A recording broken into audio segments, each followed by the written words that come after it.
Wéròyìn Atapupa yóò mú ròyìn kà lọ lọ́jọ́ ní yé ń ta lọ́nu yẹ́rí o. Wéròyìn yé ń fọ́ fún lọ́jọ́ ní fọ́lì. Wọ́n náà ń wo ọmọ yahoo ọ̀ndì sí o. Ǹjẹ́ ẹnikẹ́ni wé náà yóò bá ọ ṣàwárí ọmọ yahoo wọ̀nyí. Hey, ẹ̀bùn owó rábàndẹ̀ yóò lọ mílíọ̀nù márùn-ún owó orílẹ̀-èdè ni. N ti ń dúró de olíye náà gángan o. Òmí kọ́ ní fọ́. Wéròyìn Atapupa wé náà ló mú ròyìn yá lọ lọ́jọ́ ní yóò ṣe ta lọ́nu. Kódé ìjọba máa ń fowó ṣọ ewé. Mílíọ̀nù márùn torí ọmọ oníyàwó àmọdọlọ mílíọ̀nù márùn ọmọ ìyàwó yẹn kò jẹ̀bi lójoojúmọ́ mílíọ̀nù márùn àmọdọlọ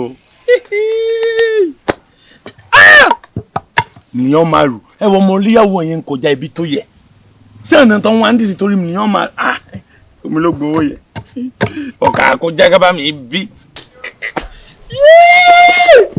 ọdún yìí ti yàbọ̀ kò ṣàkọ.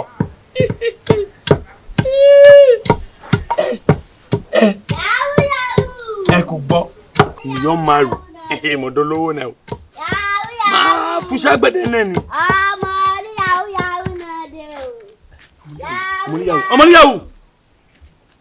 ọmọ yahoo dé o. báàsì ni kọ́ńtà. yahoo àbí yahoo. yahoo sọ̀kalẹ̀ kọ́ńtà. yahoo ń bí yahoo ṣé bó náà ni yahoo ọ̀ka rẹ̀ ìdánwò ojú ẹ̀ mú káwọ̀ fún mi. ó mú o yahoo ni lóòótọ́ ń bọ̀ ń daṣẹ́ o ojú gbé ẹnu ẹ̀.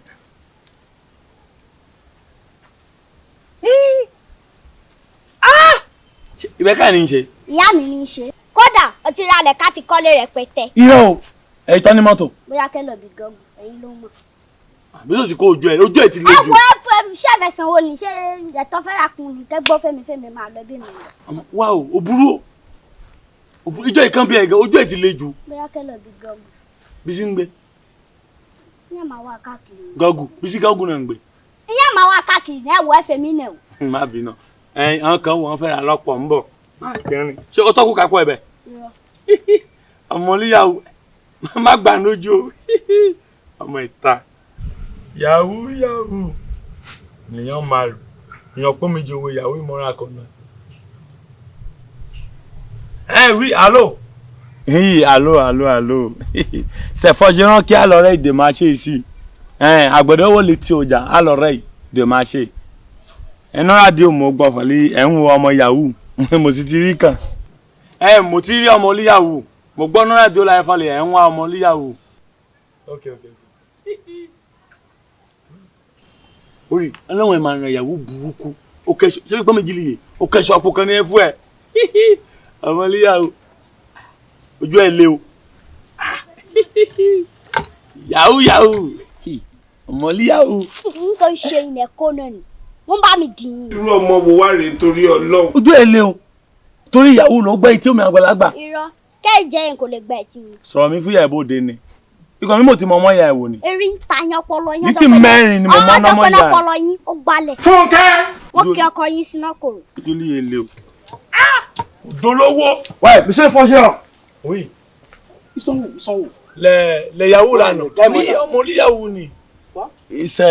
Non, je parle de les gamins là. Ils sont où là? Mais vous avez dit à la radio que les yahoo. Oui. Oui, elles vendent yahoo, c'est elles ça, non? Jésus. C'est là. Oui, elles vendent. Que venta? Yahoo. Jesus is Lord. Je parle de les gamins. Non, dans la radio, vous avez dit les yahoo. Oui. Mais c'est elles vendent. Tu vends quoi? Yahoo. Oui. Ton bal soit yahoo. Ça on les non sonne. C'est bien yahoo ni. Yahoo ni c'est. Que venge? Yahoo. Kí ló ṣe? Yahoo. Ká tiẹ̀ wá sọ pé òun ponú. Tó ilé bẹ́ẹ̀ mi ṣe ń wọlé tó ń rojú rán bọ̀tàn yìí. Ká sọ pé òun ponú. Ṣé wọ́n tún ponú ni? C'est bien yahoo ni. Tí bá gbá etí ò ní akọ ẹ̀ ni.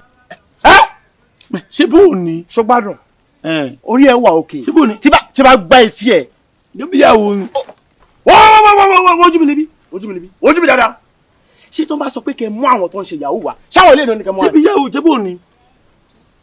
Yahoo ni. Yahoo ló ṣe. ẹ wo ẹ sọ fún ọkọ máa ń gbọ́wọ́ tèmi. Kò kò fún ẹ lówó tẹ́lẹ̀ ó wà pé tí bá convocation kan tẹ́lẹ̀ torí ẹ lọ torí kéèsì mi lọ ṣe pè é lẹ́jọ́ tẹ́lẹ̀ nítorí àpò mẹ́ẹ̀ẹ́dógún ni mo sá ti san eléyìí ló tún àlọ́wọ́ tiẹ̀ nísìnyí gbọ́n méjì ni ó tún máa gbà mí. ṣé kẹ́tọ́ gba convocation torí gbọ́n méjì. ṣé ojú ẹ tẹ tó bá ní wọn wá yahoo yahoo ṣé àwọn yahoo yahoo táwọn ọlẹ́lẹ́ yahoo ni ń gbẹ. àwọn yahoo yahoo wọ́n ṣé ojú ẹ ọ ẹ̀yà gbé. àwọn ẹ sọ fún àwọn kó gbọ́ fẹ́ mi èmi ń gbọ́wọ́ ètè mi bá délé ìyá mi ọ̀nà mi. kí ló ń. wọn kó bá ń gbó mi yẹ mọ kọ wọn kó bá ń gbó mi. yé lọ́kọ́ olórí burúkú kó tó ní kó máa fún ẹ lọ́wọ́ àjẹ ìyá ojú mi dáadáa ó ti fún lọ́wọ́ àbí ó rà lọ́wọ́ ẹ̀ láwìn ó fún wọ́n mójú ẹ̀ sókè o àdógó ya ṣíojú ẹ̀ wọ́n mójú mi wọ́n mójú o ṣíojú ẹ̀ àdógó mo ní kó ṣíojú ẹ̀ àdógó ṣíojú ẹ̀ ẹ bá ń gbọ́ mi ẹ bá ń gbọ́ mi àgbàyà òṣì àgbàyà náà dẹ̀ ní ẹ bá ń gbọ́ mi kò ṣe ẹ bá ń gbọ́ mi ẹ bá ń gbọ́ mi. Jesus!